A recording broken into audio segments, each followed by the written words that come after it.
Aloha and welcome to Connection to the Cosmos with your host, me, Dr. Lisa Thompson, where I have out of this world conversations with extraordinary people.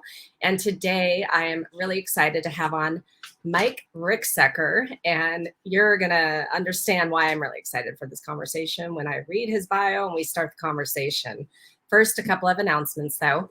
If you have not had a chance to grab my free 20-minute meditative journey to meet your galactic family and guides, make sure you get that on my website, mysticmanta.com or drlisajthompson.com. And if you're coming to Hawaii, specifically to the Big Island, Kona side, come on one of my Big Island UFO tours where you will get to see the night sky in a whole new way using my advanced Generation 3 military night vision goggles. And we do have activity here in Hawaii. It is out of this world, truly. So without further ado, I'm going to bring on Mike. Hi, Mike. Hi, Lisa. Thank you for having me today. Yeah, it's great to have you. So let me read your bio for the audience because you have a lot going on here.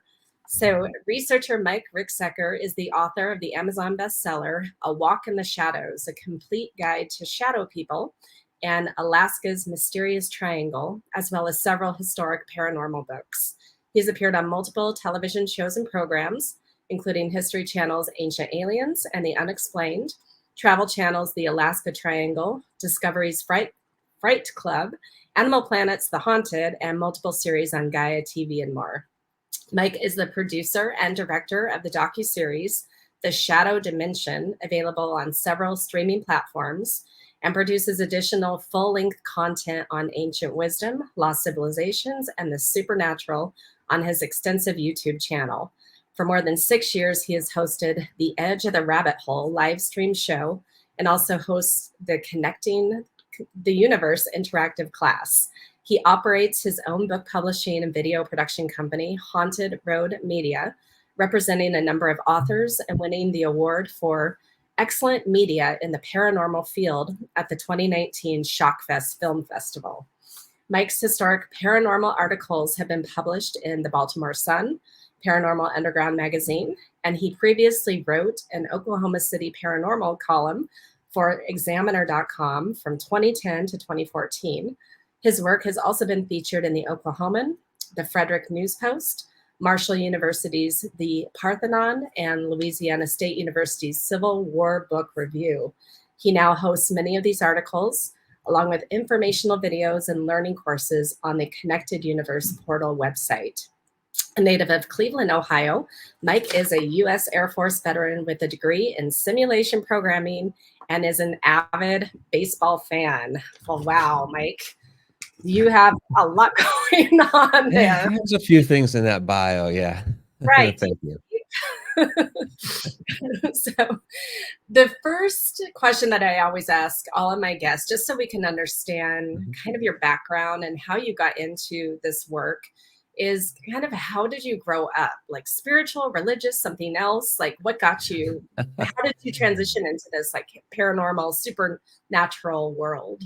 Yeah, I mean, my background, I grew up Catholic, so some of this stuff, it's interesting because my mom was always open to it. She's the one that's more religious, so there's some things where she didn't want to talk about it and didn't want to go down that road, and other areas where she was more open to it. But for me, it always dates back to this. And I had several experiences growing up, but the very first significant one was when I was about 8 years old. Woke up in the middle of the night, and there's this tall, dark shadow standing in the corner of my bedroom. I had no idea who or what it was. At that time, I had no idea it was supernatural or otherworldly, or and I've discovered over the years what it was. But back then, I just thought there was an intruder in the house, and if somebody was about to rob the place, kill me, whatever. That's where your mind goes at that age. But fortunately, I'm still alive to tell the tale, which is wonderful. But did do something very unusual. It approached my bed, leaned over. I'm trying to scream, nothing's coming out of my mouth because I'm just too terrified. And I'm staring up in this blank black face. There's nothing there. No eyes, no nose, no mouth, nothing. And all of a sudden it grabs me by the wrists, crosses my arms across my body, runs off down the hall, of all places into a closet. At that point, I found my voice, found my legs, ran off screaming in my parents' bedroom about the whole thing. And, they're nice, kind parents trying to console me, calm me down, trying to tell me I just had a bad dream. But I knew it wasn't a dream. This was something that I was awake for and truly experienced. So that was like the really first substantial thing that happened that kind of set me down this path. Okay. And so when you were growing up, though, did you go right into the Air Force or did you go to college? Yeah, I immediately, like 2 weeks after graduating high school, I went into the Air Force. I was a little upset by that, because the recruiter had promised me that I would be able to spend the whole summer with my friends. That's what I wanted. It's like it's our last hurrah. I want to Yeah. spend time with my friends, and nope, it was 2 weeks after graduation. I was in the Air Force.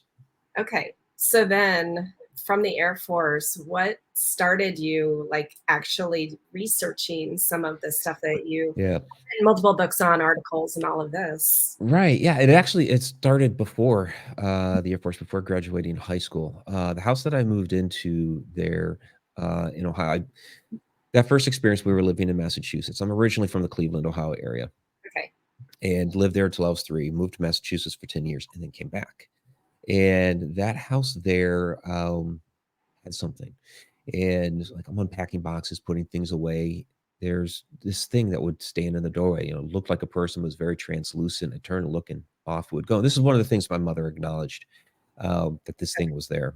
And it's activity that lasted about 3 or 4 months that ended up chalking up because it disappeared and didn't come back. At least not that I ever witnessed again. Something that I thought was curious about us, as a family, deemed we were okay, and kind of went about its business. So I'd gotten a book by Hans Holzer, started delving into a bit more of the paranormal side. I had my first little paranormal investigation when I was about 14, almost 15 years old. Had no idea that's what I was doing at the time. Um, but yeah, my friend Lori had thought her house was haunted. And she's telling us this. My friend David and I were there, and she's telling us about things that go on in the house. Things, her bedroom is haunted, and it was a very old house. It was downtown of our small town, and so we'd Mhm. gone up there. And this was a first for me too. Was with David, as we're kind of looking around, investigating, asking him more questions. She's telling us more stories. He put his hand flat to the wall, and all of a sudden he turns this bright red, starts sweating profusely. I'm looking at David like, oh my gosh, what is Mhm. going on with my friend? I'd never seen anything like that before. I did not know he was like extremely sensitive like that. Still in touch with him, and he and I still talk about that particular incident. And in fact, he reminded me of another incident that had happened at that house that I was living at when he was sleeping over one night, that he had actually seen the apparition of a little boy. It's like, oh my gosh, yeah, I'd forgotten about all these years. And then he tells me, I remember you telling me about that. So there's a lot of things going on that, I didn't have answers for, and I was trying to find. And back then it's like, all you had was the library, Right. and and we were a small town library. So there wasn't a lot of content there. It was really mid-90s when, finally getting the World Wide Web, right? And so finding different, forums, groups, Yahoo groups, connecting with people and sharing experiences and things like that, and finally being able to get my hands, on some real, research material. Getting more, got some more Hans Holzer. Um, yeah, ironically enough, I'm very, very good friends with his daughter these days, Okay. and yeah, that's kind of really where it started. Was in mid '90s, as far as like the research side and Yeah. connecting with other people, across the world. Okay. So when you were in the Air Force, were you still having some of these interesting experiences? Like, were you stationed anywhere where stuff going on? um, well, the last 3 years it was at NSA. I could tell you about all that, but then we just have to cancel your show. Um, um, Okay. Well, so but that's yeah, maybe line interesting but conversation. yeah, yeah, but prior to that, I spent 3 years in Alaska, and so that was really great when I was brought onto the Alaska Triangle television show. They had contacted me because 'cause I'd done some work and some videos on, on portals and interactivity between the supernatural and, different portals around the world, and they Mhm. came across that material and were asking me those type of questions, and then asked, "Well, what do you know about this type of stuff in Alaska?" I was like, "Well, there's the Alaska Triangle." Like, that's the name of our show. But that was a term that was getting thrown around a little bit, when I was stationed there in the 90s. And some people called it Alaska's Bermuda Triangle because it has very similar properties. Okay. And I did witness things up there. People always go toward, did you see UFOs up there? I did not see UFOs up there. They were talked about. They're definitely Okay. talked about. I didn't see any myself. What happened with me and many of us was inside the Alaska Command Building, which the last 2 years, that was where I was stationed at, is the basement of that building. And not just myself, but many people in that facility saw these shadows Hmm. moving about, mostly in the back office area. And what's really fascinating about this was um, it kind of goes back into my current work on time, Mhm. because the prevailing story going throughout the office was that the building had been built as a hospital originally, and uh, our area down there in the basement had been the morgue and the server room where the server racks were and everything were, where the coolers were, the bodies. And so I was like, okay, that kind of makes sense. And again, this is something that, because we're in the military, we're not really talking very loudly about. It's really like kind of all amongst ourselves, because Yeah. you don't want to find yourself down in mental health and getting your security clearance pulled. Right. But that was kind of the chatter amongst the group, was this had once been a hospital. So I'm doing the research from a book, Alaska's Mysterious Triangle, and want to get the facts. So I'm researching the building and discover that it had only ever been used for command. That was what it was built for. It was never a hospital. So it's like, Interesting. okay, yeah, this is interesting. So if these weren't, the souls of the deceased that, were brought to the morgue, then what Mhm. were they? And so I believe, and there's no way to prove it now because I can't, go to that building and investigate, unfortunately. But I believe that, we were seeing slips in time, Okay. that we were seeing personnel from the past, maybe the future, maybe even ourselves. And yeah, just getting faint glimpses, almost like echoes of Mhm. other moments. Interesting. Okay. So then let's move ahead because I do want to get to your book because that's one thing Sure. I did show is because you just published your newest book, Travels Through Time, which There it I is. through reading and Thank you very much. a lot of information in here and a lot of it just for anyone watching, you need to get this book.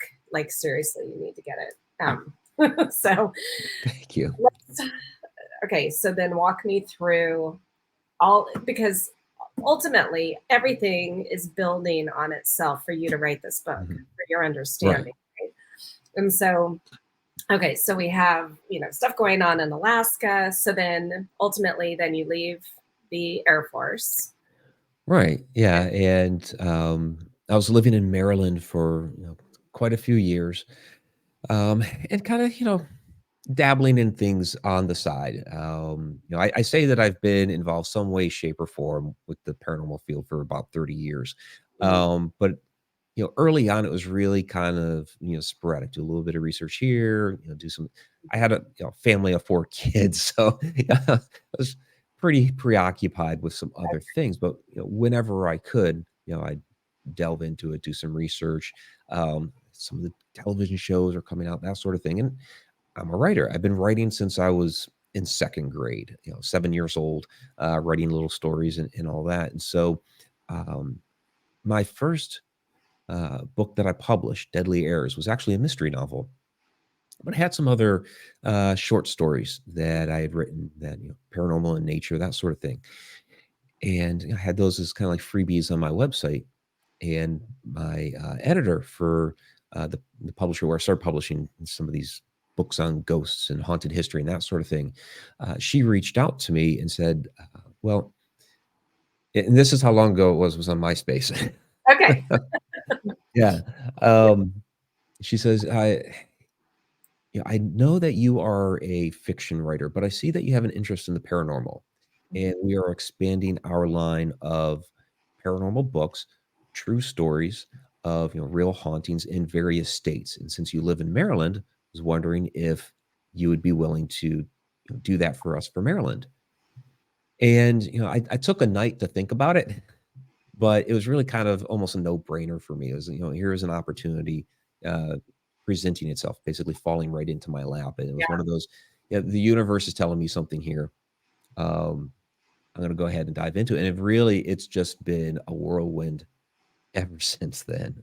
Okay, because yeah, you've been very prolific in terms of your writing and the research. So, um, I guess let's tell me, what was the inspiration then for writing the new book? Yeah, for travels through time. So time travel has always been something that has interested me. I and I talk about it, a number of times throughout the book, that the movie Somewhere in Time with Christopher Reeve and Jane Seymour was a major influence on me. So much so that when we had made that move back to Ohio, I had actually tried to do what he did in the movie, is, will my consciousness back in time, because I was homesick. I wanted to go see my friends that I grew up with in Massachusetts. Um, it didn't quite work, but I did get on the verge of having an out of body experience, which he did have at the end of the movie. So not in a good way, but he did have that. Um, so that movie always really, really resonated with me, and I truly believe that, if time travel is real, it's going to be more than uh, or something other than a DeLorean and a flux capacitor. It's going to Right. be something that has to do with ourselves, our consciousness. Mm-hmm. And so that was something that over the years, as I'm researching, getting involved with the paranormal field, that always seemed to come back again and again and again. Like with, Alaska. Okay, are these, time slips here? And there's a lot of things during my investigations over the years that, a lot of people take the view of, a haunting as it's, some sort of human spirit, and it can be, but I think a lot of times we're actually getting a glimpse of some sort of time slip, kind of reflecting back on it now. So I was, after my last book, Alaska's Mysterious Triangle, I have my connected universe portal site. And so the idea that everything within the universe is connected. I truly believe that. Yeah. And so I had started putting together a book called Connecting the Universe, which is, what my class and podcast is and everything. Tying it all together, right? But, hitting on a lot of different topics. So, the time travel stuff was in there. My work in Egypt was going to be in there. The Stargates of ancient Egypt, information on Atlantis, all these different subjects. Mm-hmm. And, it was going to be this massive, prolific book, and it's a lot of material. But when I was in Egypt this February, I did this nice big presentation on the Stargates, Atlantis, time travel is in there, ancient symbolism, all that. And then we're driving off to one of the temples. I'm on the bus, and all of a sudden it hits me. No, Connecting the Universe is not a book. It's an Uh-huh. entire series of books. Yeah. This is going to be a massive, major project over many years, writing all these books. The first one that I'm going to do, and I had to debate on that a little bit, which one do I want to do first? But it made sense to me to tackle the information on time and time travel first, because that gives us a base from which to take everything else. We're talking about, the origins and the root of the universe and how the universe works. Mm-hmm. Okay. So in here, you're presenting an idea that you call stacked time. Is Mm-hmm. that what yeah, stacked Stack time. time theory. Yeah. Okay. And so what's interesting is that, one of the things that I learned like 20 some years ago in my spiritual school was about all timelines being stacked parallel on top of Mm-hmm. each other, and that we can jump around, that we can tap into these different times and shift and see things from that higher perspective, like if we're pulling ourselves into a higher state of consciousness. Mm-hmm. And we can time travel that way as well, going back to our younger child and giving the love that we never had, maybe, and affecting our future. And so I would love for you to explain in your words what this theory is. Yeah, absolutely. It's something that occurred to me like 20 years ago or something like that. I think it was one of those moments, tapping into the collective unconscious, because, you know, after the thought occurred to me, I started doing some research. I was like, "Oh, this is not an entirely original idea." I pulled it from somewhere, so I think I tapped into the idea and was able to grab that. And of course, I discovered Einstein had some similar concepts with his ideas of the space time continuum and what he called the block universe. So basically, the idea here is that take where you're sitting right now, Mhm. and every moment that has happened, is happening, and will happen are all happening concurrently, and each moment is stacked on top of each other like a photograph.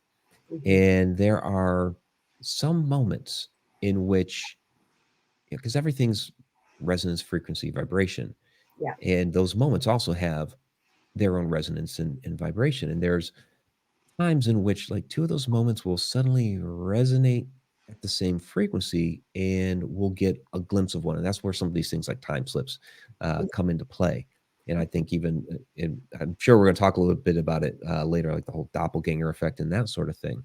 And I think when it comes to true time travel, what we'll be able to do is we'll be able to tune our consciousness, consciously tune our consciousness to these different moments and do basically just like Christopher Reeve did in Somewhere in Time. I think Richard Matheson, the writer, was onto something there, and be able to take ourselves to these different moments and be able to see and interact with those moments. Okay. So um, it's been years since I've seen that movie. And so reading Mhm. your book, it made me like, oh, I need to go revisit that movie. But so with your idea of taking your consciousness there, is that a physical experience too, or more of just an energetic frequency experience that you're Well, proposing? that's one of the big questions. Would your entire physical body be able to move to that point in time? I would like to think so. But right now, we're talking consciousness. I mean, think one Yeah. of the fascinating things about, and I get into dimensions within the book, is that we are by nature a multidimensional being. Yes. Our consciousness is on the fourth dimension, which we call time, but it's residing within a three-dimensional body. Hmm. Um, so if we are willing our consciousness somewhere, I don't know if it's going to bring the body with it. Okay. That part, there was still some questions about that particular part of it. But if we are seeing time slips and Mhm. we're seeing people fully in front of us, are we just seeing their consciousness or are we seeing them physically? Because a lot of times we see like an entire room too, and the room itself would be a physical object. So Right. it's a good question. Yeah. Yeah. Well, and okay, so one of the modalities that I do is past life regression therapy, but I'm Mhm. starting to change it to parallel life regression therapy because, like, Okay. there's no past, there's no future. And I know in the book you mentioned undergoing QHHT, so that's the same Right. kind of thing. And so, in those kind of regressions where we're seeing other lives and energetically interacting with them, that is the same thing to me as time travel because we're able to actually, at least the way that I work with clients, if they have blockages and limitations, we're able to make changes in that storyline. Mhm. And that then, when they come back to this life, it rewires the brain. And so, what was your experience with your Yeah, my experience with that part of it, because there are 2 sections to that session. right? The first part was a what we call past life regression, but I like your parallel life regression, because yeah, that's that is truly the way it would be. Is all time is concurrent, then I am living multiple lives at the Yes. same time, and I could go visit myself in the past. Absolutely. So that particular life was more medieval time, and I keep meaning to look up the type of roofing. It was like a particular type of thatched roof on these buildings. I keep meaning to go look it up to find out Okay. exactly where this was, but I'm so busy. But yes, medieval times. I was part of some religious order, religious sect, something that was away from the church. And of course, we're being persecuted by the church. So we would kind of congregate in these small rooms, that sort of thing. And I was a scribe. Go figure that. I'm a scribe. You got these other guys that are kind of leading the congregation, for lack of a better term, like speaking, different, pieces of wisdom, that sort of thing. And I'm writing down what it is they're saying, almost like taking meeting minutes, that sort of thing. Mhm. Um, but the other thing I got a glimpse of, and it was actually earlier in the regression, was I walked into a house that presumably was mine, and little girl walked in, black hair, and she was my daughter. And I didn't ask her this, but it just kind of, the information came to me that the wife that I had died not too long ago, but she had recently died, and we had the little girl. So she was there with me. So it was interesting to see this other life and make a very emotional connection with it. Mhm. Okay. So, and maybe offsite, I'll share one of my experiences Sure. of my ancient Egypt. I was not Egyptian. I was actually one of the ETs coming to interact with Oh, during the building of the pyramids. So again, there's so much fun stuff with that. So let's okay. So in your book, you that experience that you had when you were 8 years old, mhm. you eventually realized what one of the QHHT sessions, wasn't it? What your real Yeah. experience with that was. So you want to share that? Yes, absolutely. It was the same session. It was the second half of that Okay. session.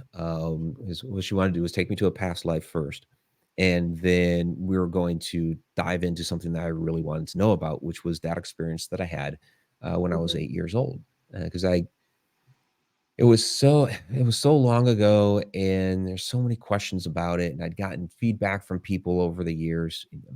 Initially, a lot of people are, well, that's creepy or demonic, that sort of thing.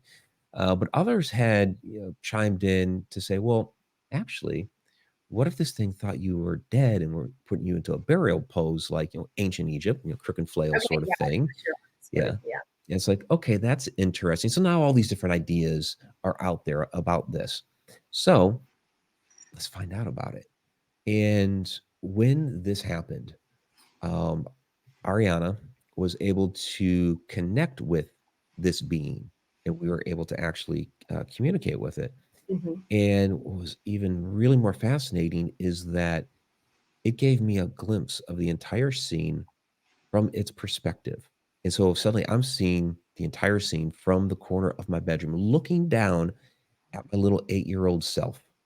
It was the most surreal thing. I bet. And I could feel the emotions of the being that, it wasn't trying to scare me. In fact, it felt bad when it realized that I could actually see it, because that was not its intention, was to be seen. Yeah. It wanted to remain unseen. And so once it figured out that I could see it, and I was frightened, I could see my little mouth open up trying to scream, and nothing was coming out. It felt terrible. And so the whole thing of going over to the bed and putting, crossing my arms like that, was to give me a type of self hug. And then I could also see from that perspective, it kind of patted my wrist, and then it took off down the hall to get out of there and stop scaring me. Hmm. So it was a really, really fascinating viewpoint. And of course, Ariana's following up with some different questions, like, why were you there? And basically, it was on a research mission. It was trying to discover more about humanity, more about this world. And its particular assignment that night was to study a human child. And there it was. And then, of course, the question, where are you from? And this was really interesting because it responded with, I'm from another space. So the follow up question was, do you mean another dimension? And the response was, well, you may call it another dimension, but really it's another space. And I thought that was the most fascinating thing, because it's telling us Yeah. that, what we conceptualize right now with our science as different dimensions is really is not really what it is at all. We don't quite correctly conceptualize what dimensions are. We've just put it into whatever our mind can wrap itself around right now, but it's something far greater. Right. Yeah. Okay. Yeah. So I loved that story in your book. So Mhm. thank you for sharing that. And also we need to Absolutely. come full circle to explain, like, Yeah. okay, Yeah. And so when you are, you know, writing about shadow dimension, Mhm. that was it that instance that really triggered that rabbit hole for you? Yeah, yeah, because I did everything with Shadow Dimension. I'm actually including 'cause that's Shadow Dimension that's out right now is just the 1st season. I have filmed the 2nd season, it's in post-production right now. Part of that hypnosis session is in the very 1st episode, Okay. of that. So, yeah, that really everything that I was doing with writing the book, A Walk in the Shadows, and then filming the Shadow Dimension, all of that, yeah, that really did inspire me to, "Okay, let's go ahead and try to find out exactly what happened here." Okay, so you mentioned earlier, like maybe we could touch on doppelgangers and things like that. Sure. And so, I mean, there's just you have so many different pieces of information in this book. It's quite comprehensive, actually. So, I think whoever's reading it will enjoy it because I mean, you're touching on paradoxes and UFO missing time and all of it, all of that. So, Yeah, it's all related. It's all connected together, so right. So share about the doppelganger effect. yeah, yeah, the doppelgangers are, really interesting because, of course, doppelganger is, the German word for double walker, and, over the centuries, this has been related to, like, the evil twin and, something that's trying to mimic you, and is up to, either being some sort of trickster or doing something nefarious. And, maybe there are some like that, where we look at, like, Legends of the Jinn and things like that, maybe some of these are. But what I've found in a lot of the, quote unquote doppelganger stories, they actually appear to be more like time slips. So, like the German poet Goethe, he's walking down the road to Dressenheim one day. He's lost in thought. He's having an affair with a young woman. He's just really lost in his thoughts, almost in a type of meditative state. And we can relate to this. Like when we're out mowing the lawn or we're driving somewhere and we just zone out and miss our turn, that sort of thing. So that's what's going on with him as he's walking down this road. And then he notices off to the side there's another man coming from the other direction, and he's wearing this strange gold trimmed gray suit, and he suddenly disappears. And Goetz like, "What in the world was that?" He didn't understand what was going on. How this guy could just disappear practically right in front of him like that. So fast forward a couple years later, Goetz is walking down the same road again from the other direction, and as he's getting to that point where he had the previous experience, he looks down on himself and realizes, "Oh my gosh, I was the guy in the gold trim gray suit," because he's wearing it right then and there. And Yeah. what he had actually seen was himself. So Mm, it gets if you do like a Google search, you'll find it in all these lists of doppelganger stories, but it's not really a doppelganger. It's yes, it looks like him because it is him at another point in time. And I think what happened was that he had gotten into such a meditative state while he was walking that he was actually able to tune into his own energy coming across that road at another point in time, was actually able to get a glimpse of it. So this is more like a time slip. okay. Very interesting. So then let's, I guess, move to missing time with UFO experiences. Yeah, so you have a lot of course, famous cases like Betty and Barney Hill, Travis Walton, but a lot of people report, having lost time during these incidents of abduction, Mhm. and it doesn't make a lot of sense. So if they were it would make sense, I guess, if they were gone from Earth. Like, take Travis Walton. Like, he was gone for 5 days. Right. To him, he thought when he returned, it was still the same night, that, like, maybe, a few minutes or a couple hours had passed. He Mhm. had no idea it had been days. So, what's happening when these abductions occur? Where are they going? That time works differently. Well, if these are beings, and I believe many of our extraterrestrials are traveling here interdimensionally, that they have figured out time, they have figured out how to work, from one moment to another. Mhm. Well, if they're, taking people from this planet to do whatever, if it's research or what have you, and they're taking them into another dimension, well, time is going to work differently in that other dimension than it works here on Earth. So yeah, naturally, when they return here, time is going to be very, very different. And and we see these type of stories throughout history. If you go back to like to your fairy lore, those beings that they were interacting with when they were taken into what they called the quote unquote fairy realm, time Mm-hmm. worked differently. Yes. Yeah, you share about the fairy realm and the Hmm. changelings and things like that. So it was fascinating because my own experience, because it was a nighttime experience, I have no idea if I was missing time or not. Right. But Yeah. I've met people who have had experiences, and I've even some of them I've helped recover their memories, through Oh, regression, good. um, to understand what was going on. And it is just a fascinating way to look at things. And even this whole idea of different, I guess, dimensional reality or space reality, and that Hmm. we are multidimensional. We are living multiple lives simultaneously. And so we can tap into these different pieces. So, Right. like, for me, when I'm working with my extraterrestrials, which are higher dimensional beings, I'm able to work with them because they're aspects of myself. Hmm. And Yeah. so I'm just, so I'm curious.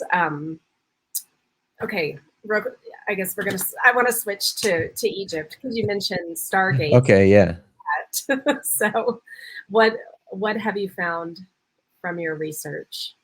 Oh, Egypt is amazing. So we do a yearly tour, Stargates of Ancient Egypt, and we're going back next April 17th to 28th. So I encourage your viewers to please join us. You can get the links off of my social media and website. Yeah, Egypt is it's just a life-changing experience going there. Yeah, It's on my getting list. time. I'm sorry. It's on my On list your to go. list? Well, come along. Yeah, we get 2 hours, just our little group, ourselves in the Great Pyramid of Giza, and everything's open to us. So there are sections there that are closed off to the public just for the regular daytime tours. Mhm, We get it all opened up to us, 2 hours ourselves. It's amazing. The energy is palpable. mhm. You can feel it inside the pyramids. You can feel it inside the temples. And like when it comes to the stargates, we're finding these in a lot of different locations. In fact, it almost became like a game this past tour, as we're going to some of the different temples and finding the symbols there. Oh, there's a stargate over here. There's a stargate over there. But it's absolutely fascinating, the way some of these were set up. So, like Hatshepsut's temple, you have this grand staircase going back into the temple, and basically the Holy of Holies is carved into the cliff. So it's this grand staircase all the way back. But what's fascinating about this is you have along the side of the staircase, now they are carved as falcons, but previously, prior to that, they were actually snakes. We believe cobras, but there's no way to be too sure of that. But they still have the snake tails going up Okay. the sides of the staircase, and so this was uh, ancient symbolism for energy, life energy, and also even kinetic energy. Mhm. So you have this energy, symbolism of energy, going up the staircase. Off to the side is the base of an old pyramid. I mean, the pyramid's essentially gone, but the base of the pyramid is still there. And there are many people who believe that pyramids were used to harness earth energy and be able to use that as an actual energy source. And for a long, long time, the traditionalists have kind of laughed at that. But a few weeks back, I think it was about a month ago, there was a paper that was released that said, well, actually, yeah, that's actually true. The pyramids can harness the energy. They were testing the Great Pyramid of Giza, but yes, Okay. electromagnetism. Yeah. So Yeah. you have an energy source there, and then as you go back into the temple, as you enter the different sanctums, you're seeing the symbolism Stargate, Stargate, Stargate all the So, way what are back. the stargates? So basically, it's a star and a gate, but you have the bolt of cloth there, which is S, and then the foot hieroglyph, which is B. So the word is Saba, and then you have the the other two symbols. So hieroglyphs are kind of a mix. Some of it's phonetic, and some of them are ideograms, or they're demonstrative of what the word is supposed to be. Mhm. So that's what we're seeing. We're seeing the Stargate symbolism, and then the actual word Saba, which means Stargate. Okay. We're seeing this all the way back. And then what's interesting, okay, you have the bark hall, which literally means an ascension to the gods. And within that hall, there's a couple of guards that are set up there. They're not going to let you pass into the Holy of Holies. And in fact, there's a sign there that says, it's funny because it says, tour guides do not enter here and explain anything. So they don't want the tour guides telling you what's going on inside these rooms.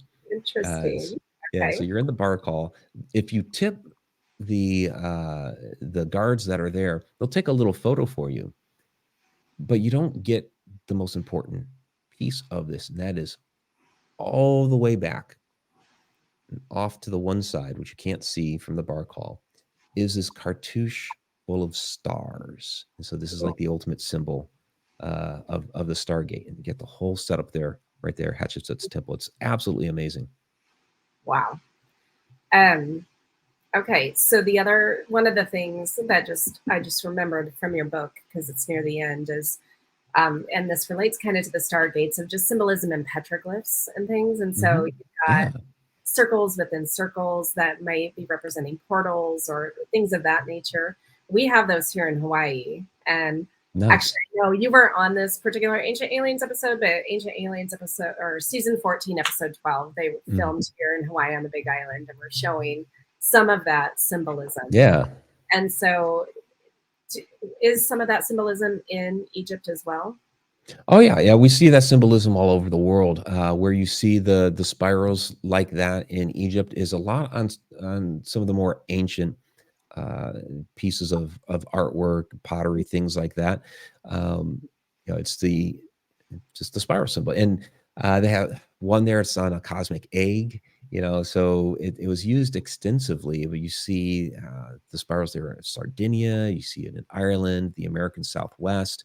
Was fascinating here. Just a couple of weeks ago, they aired the episode, the Skinwalker Ranch show, and now that's an area where they've also had those spiral petroglyphs, and the indigenous peoples there say these are indicative of portals. And they got the stone circle on top of the mesa, which was supposed to be where the portal's at. Well, they were doing in a Native American drum circle down at the bottom, and they've got a FLIR camera set up, to see if there's any whatever heat signatures may be given off, because it's dark, it's at night. They're doing the drum circle, boom, boom, boom, boom, and they were getting a heat signature off of the stone circle on the top of the mesa. So it's like, here it is. Yeah. The energy and the vibration from the drumming is activating the stone circle. Amazing. Wow. Well, one thing I think that's funny about the whole tour guides not being able to tell you the information in Egypt as well, because I just got back from Peru with our mutual friend Connie. Yeah. So it was really interesting because we're at these archaeological sites, and the official Peruvian story is the Incas built all of this, and it's like 600 years ago, the technology for these megalithic stones and the stories that they're telling them, they take it from this one mountain. We're at 12,000, 13,000 feet, right? You can barely breathe. So you're taking these mega stones from this mountain, rolling them down the hill, rolling them across the valley, and then all the way up this mountain to create this structure. And so sure they did. And the most sophisticated stuff is the oldest stuff. Right. Doesn't make any sense. The first site we were at, our guide Al, he's telling us the story, and I'm just like, bullshit, bullshit, bullshit. And my husband, he's trying to shush me because he likes to keep the peace, and I'm like, no, I'm not gonna shush. And so then I'm like, what about Ancient Aliens? And to Al, and he pulls me aside. This is my guide, and he's like, I believe in that too. And that's so awesome. we start having this, and that was at the beginning of our trip. So for the rest of the trip, I got to have real conversations with him because I opened Yeah. that door. And Yeah. so he couldn't do it officially as our tour guide.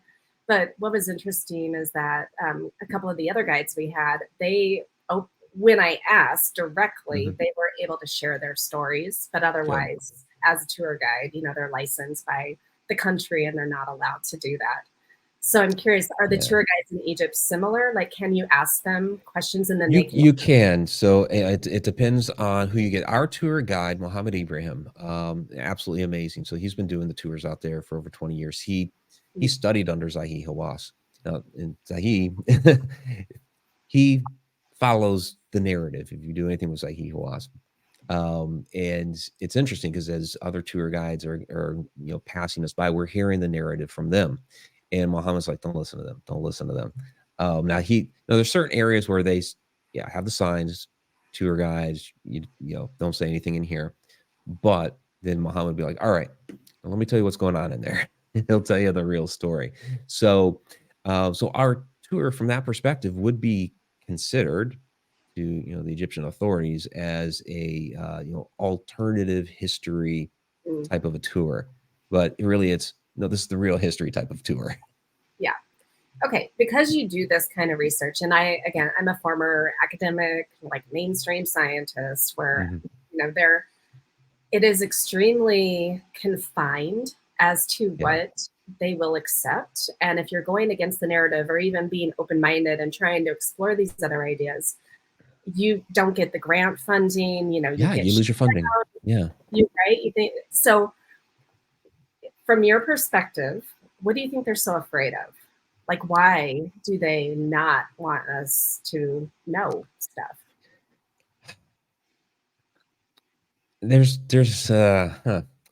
So okay, let me give an example here. We were a couple years ago at the Temple of Dendara, and there's everybody's really familiar with the crypt that has what they call the Dendara light bulb. Well, there's more than one of those crypts at the temple. The other side, there's another one, but that had been closed off for like 25 years. Maybe it was 20, 25 years, something like that. This is what they told us, that we were the first group to go down there after its opening, because that was right after COVID. And so there weren't a lot of people coming by. So we just happened to be apparently the first ones to go down there. And, as we're walking down the script, you got all these friezes and hieroglyphs and, stuff like that around. But then you notice that there are these big chunks taken out of the side of the walls. And it's like, what the heck is going on here? Because it's not like, they just fell. There's no rubble, but, I guess they would have cleaned that up anyway. But large chunks. You take a closer look and it's like, wait a minute. Those are chisel marks. And they're kind of fresh because, they're white. There's not like a patina that's really built up on that. So it's like, these are pieces that were recently taken. So I went back up and I'm asking the question, what happened down there? What's going on? And so I got pulled off to the side, and it's like, those pieces were taken by private collectors. Basically, what happened over the last 20 years or so is there were certain pieces that were considered like power pieces, pieces that had ancient esoteric wisdom and knowledge that they wanted for themselves. And they basically had a bidding war on those pieces, and those were removed. And so that's kind of the thing here. There's a faction of people around the world that believe if they have these particular power pieces, and they will have the knowledge and the power, they will, not saying they'll live immortally, but they will live longer lives. They'll have, a more successful life. Of course, you have people that believe they are descended directly from the Anunnaki, so they feel that they are entitled to these pieces because they are descended from the Anunnaki, things like that. And so, that's a part of the story that they definitely don't want getting out. So we'll keep it to this nice confined little story over here, because the other one there is probably gonna be a little bit more disturbing for the common folk. Okay, well, so as we keep discovering older and older sites, like And Göbekli Tepe and Göbekli other. Tepe, yeah. I mean, archaeologists, mainstream archaeologists, I mean, I'm hoping at some point they're going to be able to like, oh, maybe there is something more than what we have. You know, we have this very narrow tunnel vision Mhm. mindset of what happened. And so do you see that in talking and doing the research? Do you see that starting to shift, or are we kind of still pretty far away? I think we're starting to get a little bit of a shift. It's just it's taking time, because the people that have been, yeah, holding on to that narrative for so long, that they've been around, but they're starting to, pass away. You have now enough people that been watching Ancient Aliens, that have been reading Graham Hancock, Yeah, that are starting to become aware and are asking the questions and are no longer being sold on the narrative. We saw the same thing, happen over the years with UFOs and UAPs. At the beginning, it was like, you guys are, all crazy or all wackos, and or now the it's become tinfoil more. hat, right? Right, you get the tinfoil hat, yeah, all that. But now it's becoming more accepted to the point that we're actually hearing, details in Congress, and it's like, okay, the things that they were talking about in that UAP hearing here a couple of weeks ago, Mhm. those that have been involved with the community for a while, we've heard those stories, and maybe not necessarily from those guys, but we've Right. heard these type of stories for decades. But it's great now that it's being recognized and written into the official record, on the government side. So I think that will eventually happen. It's just going to take some time, Yeah. ironically enough. Yeah. Well, and okay, so part of my I'm glad that it's starting to come out, and it makes it Mhm. easier to talk about, because like for me, I had to pretend to be normal for most of my life, even Yeah. though I'm not, because I had very mainstream careers. And so when Yeah. I finally moved here to Hawaii, almost 3 years ago, I was able to let go and just be like, Good. okay, yep, I've had experiences. I talk to them. I do this. And so for me, it's been a beautiful thing that people are, the government saying, okay, yes, these Mhm. things are real. This Yeah. phenomena is real. So not that I need the validation, but it helps the people out there that have been really Right. skeptical, help them understand that we are not crazy. Now, some people still think I'm crazy because I talk to them. Yeah. That's whatever. I, It's another story. yeah, I'm at the age of my life where what other people think of me is none of my business. Yeah. Um, but it's just interesting that they're still kind of spinning a narrative of fear. A lot of the TV shows, like you've been on Travel Channel. Travel Mhm. Channel TV shows, when it comes to UFO, UAP phenomena, tend to be very fear based. Right. Um, the government, we have to perceive this as a threat. I mean, your former Air Yeah, Force, national security, et cetera. Yeah. exactly. And so, um, so part of my mission is to actually change that fear based Mhm. narrative, because that is not my experience, not my understanding of these groups. So I'm just Right. curious what your perspective is. Yeah, no, I mean, I've had to deal with the same thing with, like a lot of my research with the shadow phenomenon, a lot of television shows and interviews and things like that that I've been on, concerning that. Very, very similar, with the ET side, in that, a lot of people think, they're evil, nasty, malevolent, demonic, all these different things, Yeah, because that's kind of what's been ingrained in them. And it's like, no, no, no, you know, just like, with humans, some of these things are going to be good, some of them are going to be bad. Same, and I think same with ETs. Yes, yeah, you have some that are going to be nasty, right. but you're also going to have ones that are very nice and benevolent. And really, when it comes down to it, you're going to fall somewhere in the middle, right?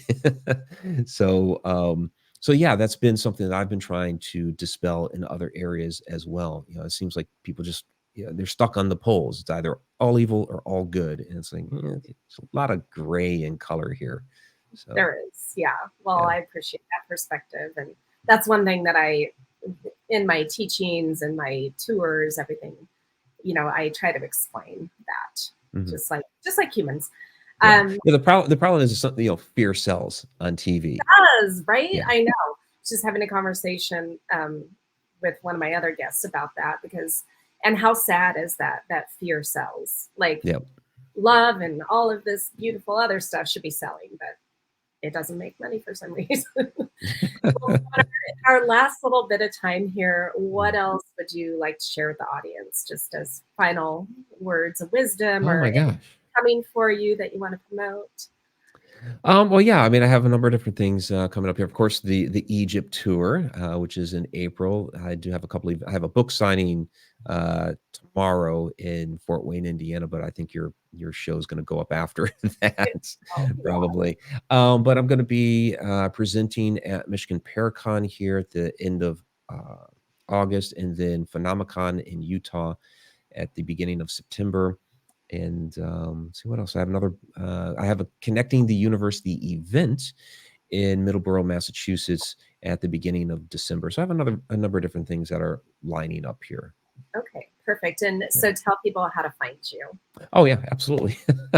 So MikeRicksecker.com is my primary website. I also have ConnectedUniversePortal.com, which is an online learning platform.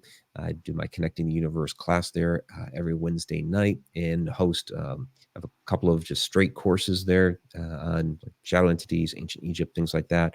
And then on the member portal, I have monthly Q&A videos. I have behind the scenes videos. I have large sections on, again, ancient Egypt, Ireland, American Southwest, a whole bunch of information and articles and things like that. So that's connecteduniverseportal.com.